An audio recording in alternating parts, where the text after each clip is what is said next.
Hello guys, आपके दांत कैसे हैं? ऑब्वियसली अच्छे ही होंगे। आप सुबह और शाम ब्रश जो करते हो, ऐसा क्या हो जाएगा जब आप ब्रश नहीं करोगे? ऑब्वियसली आपके दांत पीले पड़ जाएंगे, उसमें से स्मेल आनी स्टार्ट हो जाएगी और आपका ओरल हाइजीन खराब हो जाएगा। साथियों, बचपन में डेवलप की गई एक छोटी सी हैबिट दांत मांजने की, उसने आपकी लाइफ में एक पॉजिटिव वैल्यू ऐड की है। मैं आज आपके साथ ऐसी 4 हैबिट्स शेयर करूंगा। अगर आप उसको अपनी लाइफ में इंप्लीमेंट करो तो वो भी आपकी लाइफ में सेम वैसे ही वैल्यू ऐड करेगी जैसे दांत मांजने की एक छोटी सी हैबिट ने आपकी लाइफ में ऐड करी है। हैबिट नंबर 1, रेगुलर एक्सरसाइज और फिजिकल एक्टिविटी। साथियों, हमारा जो ये शरीर है, ये कुदरत का दिया हुआ एक अनमोल उपहार है जिसके बारे में हम बहुत ज्यादा सोचते नहीं हैं। हम अपने हाथों से अलग अलग तरीके के काम करते हैं, पैरों से चलते हैं, आंखों से देखते हैं, कानों से सुनते हैं, लेकिन क्या कभी आपका ध्यान आपके शरीर पर गया है? ऑब्वियसली नहीं गया होगा। आप कंसीडर करो अपने माथे के बारे में। क्या आपने कभी अपने माथे के बारे में सोचा है? मुश्किल से सोचते हैं। हमारा ध्यान अपने माथे पर तब जाता है जब इसमें दर्द पैदा होता है, यानी कि सिर दर्द होता है, तब हमारा ध्यान अपने माथे पर जाता है कि हाँ यार हमारा माथा भी है। अदरवाइज हमारा ध्यान कभी भी अपने माथे पर नहीं जाता। हमारी बॉडी हमारे लिए किस तरीके से इंपॉर्टेंट है, इस बात को सपोर्ट करने के लिए मैं आपको एक कहानी सुनाता हूं। ये कहानी जब मैं 4th क्लास में था तब मैंने पढ़ी थी। हो सकता है शायद आप में से भी कुछ लोगों ने पढ़ी हो। कहानी कुछ इस तरीके से है कि एक गांव में एक किसान अपनी फैमिली के साथ रहता है। उसकी बीवी है और 2 बच्चे हैं। बहुत संपन्न किसान है। उसकी अपनी खेती है, उसके बैल हैं, उसकी जमीन है, उसका अच्छा खासा फसल हो जाती है। फसल बेच करके वो अपना गुजर बसर बहुत आसानी से कर लेता है। एक बार होता यह है कि गांव में बाढ़ आ जाती है। उस बाढ़ में उसके बैल बह जाते हैं, उसकी जो खड़ी फसलें हैं वो खराब हो जाती है, घर में जो भी उसके जेवर होते हैं वो सारे पानी के साथ बह जाते हैं। वो बिल्कुल कंगाल हो जाता है, परेशान हो जाता है। वो सोचता है कि यार अब क्या करूं, अभी तक तो मेरी लाइफ बहुत सही तरीके से चल रही थी, अब इस बाढ़ ने मेरी लाइफ को तबाह कर दिया है। तभी कोई एक बंदा उसको सजेस्ट करता है कि दूर के किसी गांव में कोई एक साधु है, वो लोगों की प्रॉब्लम सॉल्व करते हैं, आपकी भी प्रॉब्लम सॉल्व करेंगे, तो एक बार आप उन साधु से मिल लीजिए। किसान नहीं है, चलो मैं उस साधु से मिल लेता हूं, हो सकता है शायद क्या वो मेरी मदद कर दे। तो वो अगले दिन उस गांव में जाता है और उस साधु से मिलता है। साधु उससे कहता है कि भाई तुम्हारी समस्या क्या है? किसान अपनी आपबीती बताता है। साधु कहता है कि ये तो बहुत छोटी सी चीज है, तुम्हारी समस्या पैसों की है, मैं उसको आसानी से सॉल्व कर सकता हूं। मेरे पास 100 सोने के सिक्के हैं, वो मैं तुम्हें आसानी से दे दूंगा, जिससे तुम्हारी गरीबी दूर हो जाएगी। किसान बहुत खुश होता है। किसान को लगता है कि मेरे को अब 100 सोने के सिक्के मिल जाएंगे तो मेरी प्रॉब्लम सॉल्व हो जाएगी। और इन 100 सोने के सिक्कों की वैल्यू तो जितना मेरा नुकसान हुआ है शायद उससे भी ज्यादा है, तो मेरे को प्रॉफिट ही होगा। लेकिन साधु 100 सोने के सिक्कों के बदले में कंडीशन लगा देता है। वो किसान से कहता है कि आप मुझे अपनी दोनों आंखें दे दो, तब मैं आपको ये 100 सोने के सिक्के दूंगा। किसान कहता है कि बिना आंखों के मैं इस दुनिया को कैसे देखूंगा? बिना आंखों के मेरे को उजाले और अंधेरे में कोई फर्क नजर नहीं आएगा। मेरे लिए उजाला और अंधेरा दोनों एक जैसा होगा। बिना आंखों के मेरी जिंदगी नर्क जैसी होगी। नहीं, मैं अपनी आंखें तो आपको नहीं दे सकता। तो साधु कहता है कि ठीक है, आंखें तुम्हारे लिए अनमोल हैं, तो तुम अपने दोनों हाथ दे दो, भले ही आंखें मत दो। किसान कहता है कि अगर मैंने हाथ आपको दे दिए तो मैं खाऊंगा कैसे? मैं अलग अलग तरीके के काम करता हूं तो मैं वो काम नहीं कर पाऊंगा। मैं हल कैसे चलाऊंगा? अगर मैं हल नहीं चलाऊंगा तो मैं खेती कैसे कर पाऊंगा? मैं अनाज कैसे उगाऊंगा? मेरे जो बीवी बच्चे हैं वो तो भूखों मर जाएंगे। नहीं, मैं आपको अपने हाथ भी नहीं दे सकता। साधु कहता है कि ठीक है, चलो आप अपनी आंखें नहीं दे सकते, आप अपने हाथ नहीं दे सकते, तो चलो आप अपने दोनों पैर ही दे दो। तुम्हारे पैरों के बदले में मैं तुम्हें ये 100 सोने के सिक्के दे दूंगा। किसान सोच में पड़ जाता है और फिर कहता है कि अगर मैंने तुम्हें अपने दोनों पैर दे दिए तो मैं एक जगह से दूसरी जगह पे जाऊंगा कैसे? नहीं जा पाऊंगा, मुझे दूसरों पर डिपेंड होकर के जीना पड़ेगा, मेरी जिंदगी नर्क बन जाएगी। नहीं नहीं, मैं तुम्हें अपने दोनों पैर नहीं दे सकता। तो साधु से कहता है कि चलो ठीक है, तुम अपने दोनों कान दे दो। किसान फिर कहता है कि भाई अगर मैंने अपने कान तुम्हें दे दिए तो मैं इस संसार की आवाजें जो चल रही हैं उन्हें कैसे सुन पाऊंगा? कोई मुझसे अगर कुछ बोलेगा तो मैं उसको कैसे सुन पाऊंगा? नहीं सुन पाऊंगा, मेरी जिंदगी नर्क बन जाएगी। नहीं नहीं, मैं अपने कान भी आपको नहीं दे सकता। मेरी आंखें, मेरे कान, मेरे हाथ, मेरे पैर, इनको मैं नहीं दे सकता इन 100 सोने के सिक्कों के बदले। ये मेरे लिए अमूल्य हैं। साधु उस किसान से कहता है, यही तो मैं तेरे को समझाना चाहता था कि पैसे से ज्यादा बड़ी वैल्यू तुम्हारे इस शरीर की है। इस शरीर के हर एक अंग की कीमत 100 सोने के सिक्कों से भी बढ़ करके है। साथियों, ये और साधु की एक कहानी जस्ट प्रतीकात्मक है, सिंबॉलिक है, समझाने के लिए है, लेकिन इसका मैसेज रेलेवेंट है कि हमारे शरीर का एक एक अंग कीमती है।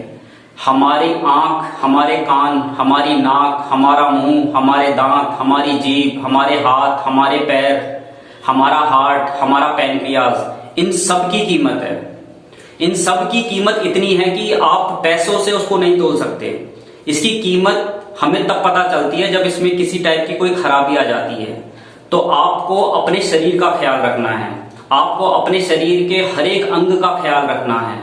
अब आप ख्याल किस तरीके से रख सकते हैं? सिंपल है, किसी भी टाइप की फिजिकल एक्टिविटी करके, एक्सरसाइज करके। आप चाहे जॉगिंग करो, चाहे रनिंग करो, चाहे रस्सी कूदो, चाहे जिम में जाकर के पसीना बहाओ, चाहे स्विमिंग करो। आपको कम से कम 20 से 25 मिनट की कोई इंटेंस एक्सरसाइज करनी है या फिजिकल एक्टिविटी करनी है। इंटेंस इस सेंस में कि आपको पसीना आना चाहिए। पसीना आने का मतलब ये है कि आपका जो हार्ट है वो तेज गति से आपके ब्लड को पंप कर रहा है। ब्लड जब तेज गति से पंप होगा तो वो आपके शरीर के अलग अलग हिस्सों तक जा पाएगा।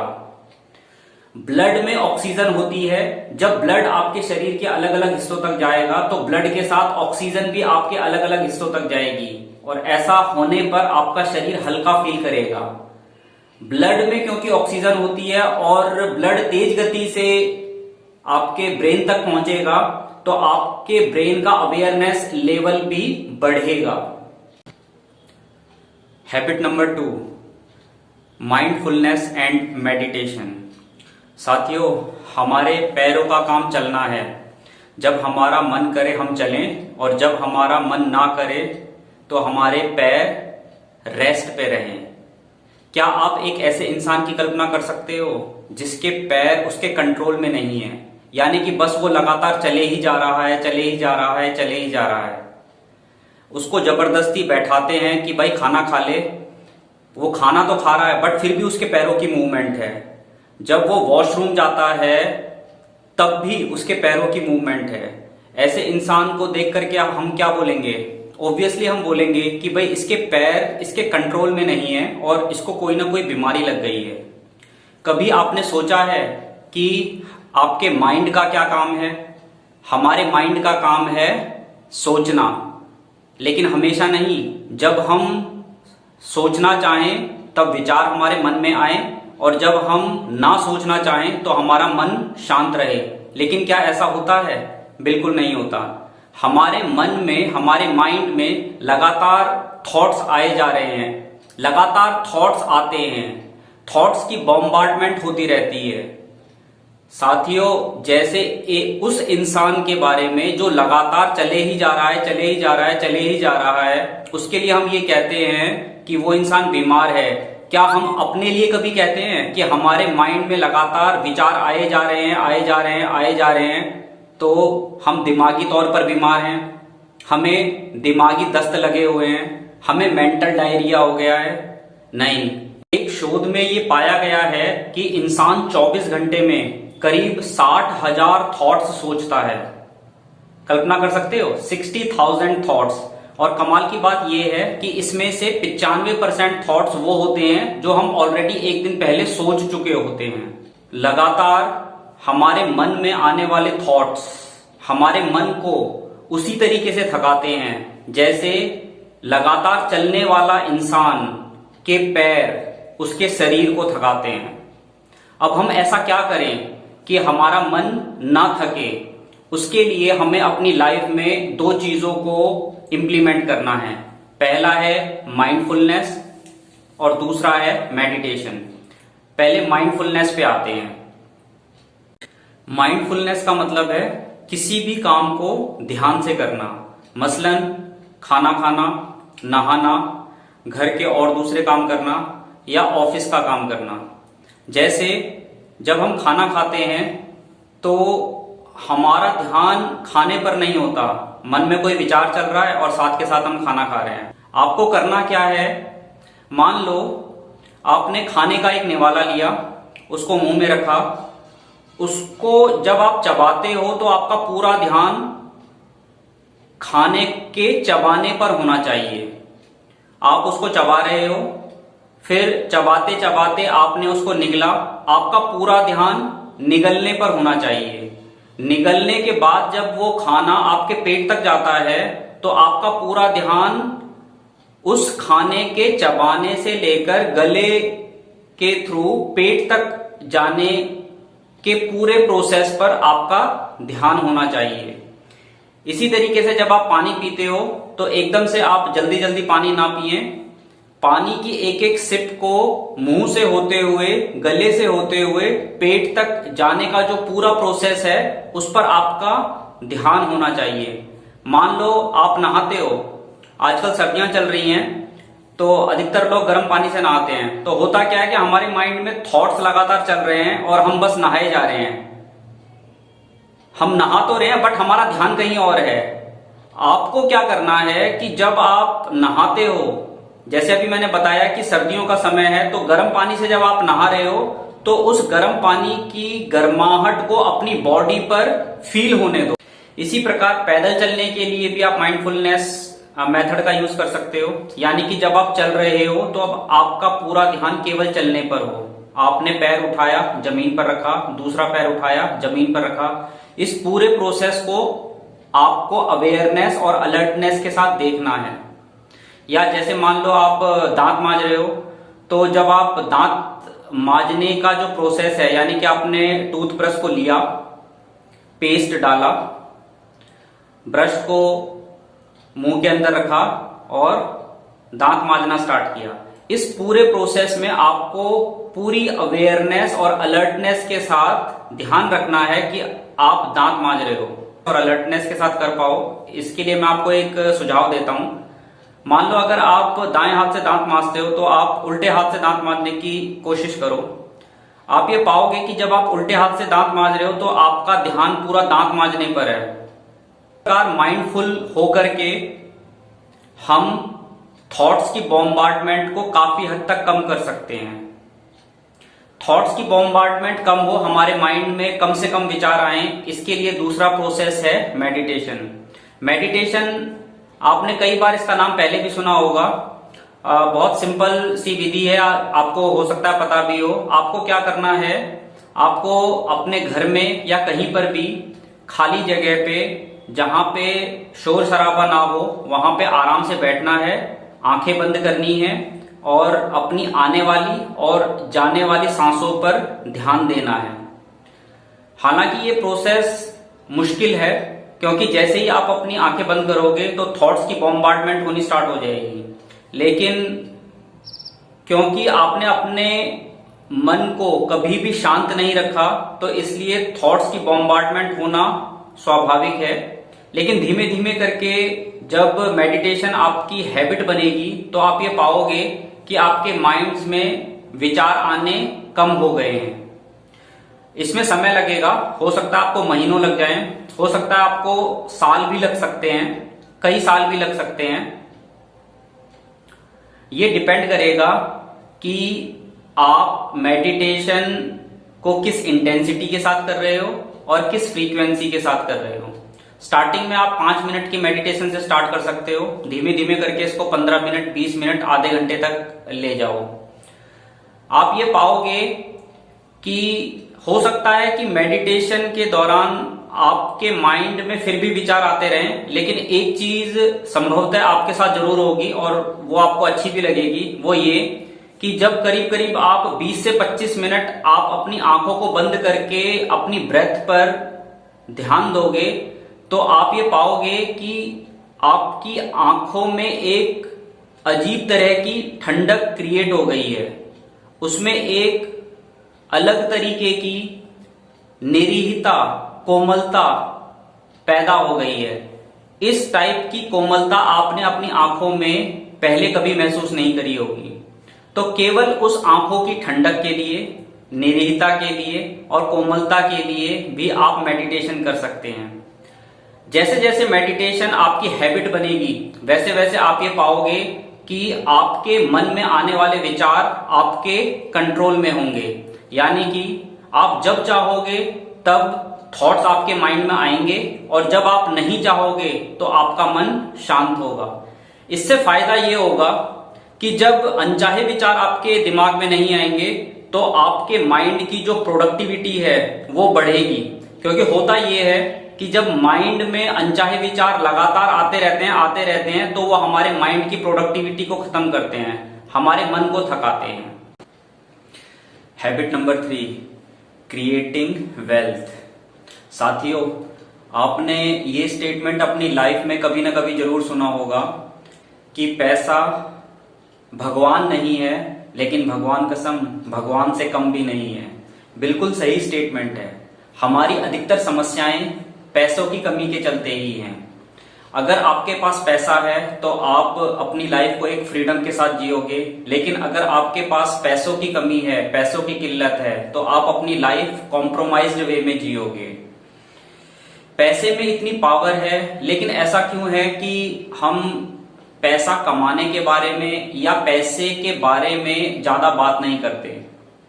मसलन आपने सोसाइटी में देखा होगा, हमारे आस पड़ोस में या अपने फ्रेंड सर्कल में भी देखा होगा कि हम पॉलिटिक्स पर बहुत बातें करते हैं, हम रिलीजन पर बहुत बातें करते हैं, हम कास्ट क्रीड पर बहुत बातें करते हैं, हम क्रिकेट पर बहुत बातें करते हैं, हम सोशल मीडिया में क्या ट्रेंड कर रहा है उस पर बहुत ज्यादा बातें करते हैं।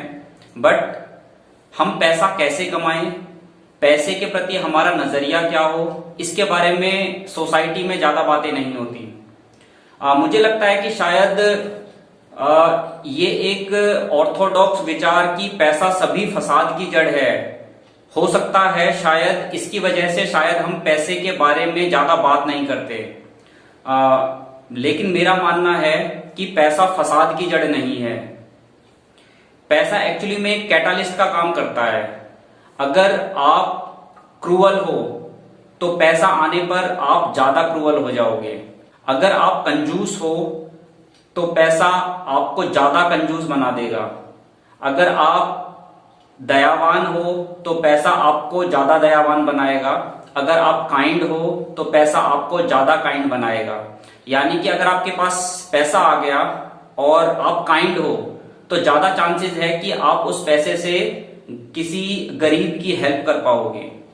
अब बात आती है कि पैसा कैसे बनाया जाए। कुछ चीजें आपके साथ शेयर करूंगा जो हेल्प करेंगी पैसा बनाने में। पहला, आप अपना बिजनेस स्टार्ट करो, चाहे छोटा ही क्यों ना हो, बट स्टार्ट करो। बिजनेस स्टार्ट करने में समस्या ये है कि कई बार हमें पैसों की जरूरत पड़ती है और हम बिजनेस स्टार्ट नहीं कर पाते। तो दूसरा तरीका है कि जो ऑलरेडी स्टेब्लिश्ड बिजनेस हैं उनके हिस्सेदार बन जाओ। यानी कि जो स्टेब्लिश्ड बिजनेस हैं उनके शेयर खरीद करके आप उन बिजनेसेस के शेयर होल्डर बन सकते हो। मसलन आप टाटा, बिरला, अंबानी, अडानी इस टाइप के टाइकून, बिजनेस टाइकून नहीं बन सकते, लेकिन आप इनकी कंपनी के शेयर खरीद करके आप इनकी कंपनी के हिस्सेदार बन सकते हो। जितने शेयर आपके होंगे उसी अनुपात में आप उनकी कंपनी के हिस्सेदार होगे। फ्यूचर में जब भी कभी इनकी कंपनी को प्रॉफिट होगा तो जितने शेयर आपने खरीदे होंगे उसके अनुपात में आपको फायदा होगा। इसके अलावा आप गोल्ड में पैसा इन्वेस्ट कर सकते हो। जैसे जैसे समय बीतेगा आपको पता ही है कि गोल्ड का प्राइस बढ़ेगा, और क्योंकि आपने पैसा गोल्ड में इन्वेस्ट किया है तो आपका पैसा भी ग्रो करेगा। आप लैंड में इन्वेस्टमेंट कर सकते हो, रियल एस्टेट में इन्वेस्टमेंट कर सकते हो। आप अपना यूट्यूब चैनल बना करके पैसे बना सकते हो। अगर कोई मुझसे कहे कि भाई सबसे सिंपलेस्ट वे क्या है पैसा बनाने का, पैसा कमाने का, तो मैं उसे सजेस्ट करूंगा SIP, सिस्टमैटिक इन्वेस्टमेंट प्लान। क्योंकि अधिकतर लोगों के पास उतना पैसा नहीं होता कि वो एकदम से कोई लैंड खरीद लें, या कोई मोटा पैसा गोल्ड में लगा दें, या कोई बिजनेस स्टार्ट कर लें, या कोई बड़ा शेयर बड़ी कंपनी का खरीद लें। तो सबसे आसान तरीका है SIP, यानी कि सिस्टमैटिक इन्वेस्टमेंट प्लान, जो कि केवल आप 500 रुपए से स्टार्ट कर सकते हो। 500 रुपए इन्वेस्ट करके आप किसी कंपनी का म्यूचुअल फंड ले सकते हो लॉन्ग टर्म के लिए। SIP का मतलब है सिस्टमैटिक इन्वेस्टमेंट प्लान। इसमें आपकी सैलरी का एक हिस्सा, जो कि कम से कम 500 रुपए से स्टार्ट हो सकता है, वो आपकी सैलरी से कटेगा और फंड मैनेजर के जरिए स्टॉक मार्केट में लगेगा। इसमें रिस्क फैक्टर काफी कम है, क्योंकि आपका जो भी पैसा है वो केवल एक स्टॉक पर नहीं लगेगा। फंड मैनेजर उसको अलग अलग मदों में डाइवर्सिफाई करके उस पैसे को लगाएगा। आप ये कहोगे अल्टीमेटली ये पैसा स्टॉक्स में लग रहा है तो रिस्क तो है ही, ऑब्वियसली रिस्क है, बट ये रिस्क सेम वैसा ही है जैसा आप अपने घर से बाहर निकल रहे हो और आपके साथ कोई मिसहैपनिंग हो जाए। इसके बहुत कम चांसेस हैं कि आप घर से बाहर निकलो और आपके साथ कोई दुर्घटना हो जाए। तो म्यूचुअल फंड के जरिए अगर आप SIP करते हो तो ये वेल्थ क्रिएट करने का एक अच्छा तरीका है। पावर ऑफ कंपाउंडिंग के जरिए over the period of time आपका वो छोटा सा अमाउंट जो हर महीने म्यूचुअल फंड के जरिए इन्वेस्ट हो रहा है, वो आपके लिए एक बहुत बड़ा कॉर्पस इकट्ठा करेगा। हैबिट नंबर 4, प्रैक्टिस ग्रेटिट्यूड, कृतज्ञता। साथियों, हम अपने देश के बारे में सोचते हैं, अपने जाति और धर्म के बारे में सोचते हैं, हम अपने नाते रिश्तेदार के बारे में सोचते हैं, अपने दोस्तों के बारे में सोचते हैं। क्या कभी हम अपने चेतन होने के बारे में, अपने कॉन्शियस होने के बारे में, या दूसरे शब्दों में कहूं तो क्या हम कभी अपने जिंदा होने के बारे में सोचते हैं? साथियों, हम इस धरती पर इस रूप में, जिस रूप में अभी हम हैं, हमेशा से जिंदा नहीं थे, और हम हमेशा इस धरती पर जिंदा नहीं रहेंगे। एक स्टेज आएगी जब हम इस धरती से अलविदा हो चुके होंगे। हमारा चेतन होना, कॉन्शियस होना और जिंदा होना इस ब्रह्मांड की सबसे अनोखी घटना है, सबसे अनोखी घटना। मैं आपको कंपैरिजन करके बताता हूं। अगर हम अपनी तुलना इस अर्थ के साथ करें तो हम इस अर्थ की तुलना में कुछ भी नहीं है। इस अर्थ पे पानी है, पहाड़ हैं, जंगल है, 200 से ज्यादा देश हैं, और इसी तरीके से काउंटलेस चीजें हैं। अगर आप काउंट करना स्टार्ट कर दो तो आपकी उम्र खत्म हो जाएगी, लेकिन इस अर्थ पर जो चीजें हैं उनकी गिनती खत्म नहीं होगी। इतने छोटे हैं हम इस अर्थ की तुलना में। लेकिन हम एक चीज में इस अर्थ से ज्यादा खास हैं। लेकिन एक चीज हमें अर्थ से ज्यादा खास बनाती है, और वो है हमारी चेतना, हमारी कॉन्शियसनेस, हमारा जिंदा होना। यानी कि हमें इस चीज का बोध है कि हम जिंदा हैं, हमें हमारे होने का पता है। ये चीज अर्थ के साथ नहीं है। अर्थ को ये नहीं पता कि वो अर्थ है, हमें ये पता है कि हम हैं। मसलन मुझे ये पता है कि मैं श्याम हूं, लेकिन अर्थ को ये नहीं पता कि वो अर्थ है। अर्थ सूर्य के चारों ओर चक्कर लगा रही है, लेकिन अर्थ अपनी उस मूवमेंट को महसूस नहीं कर पाती, अर्थ अपनी उस मूवमेंट को देख नहीं सकती, जबकि हम कहीं भी चलते हैं अपनी उस मूवमेंट को देख पाते हैं। कुछ भी सोचते हैं हम उसके बारे में महसूस कर पाते हैं। ये चीज अर्थ के साथ नहीं है। इसी तरीके से अगर मैं अर्थ और सन का कंपैरिजन करूं तो सन अर्थ से 13 लाख गुना बड़ा है, यानी कि 13 लाख अर्थ सन के अंदर समा सकती हैं।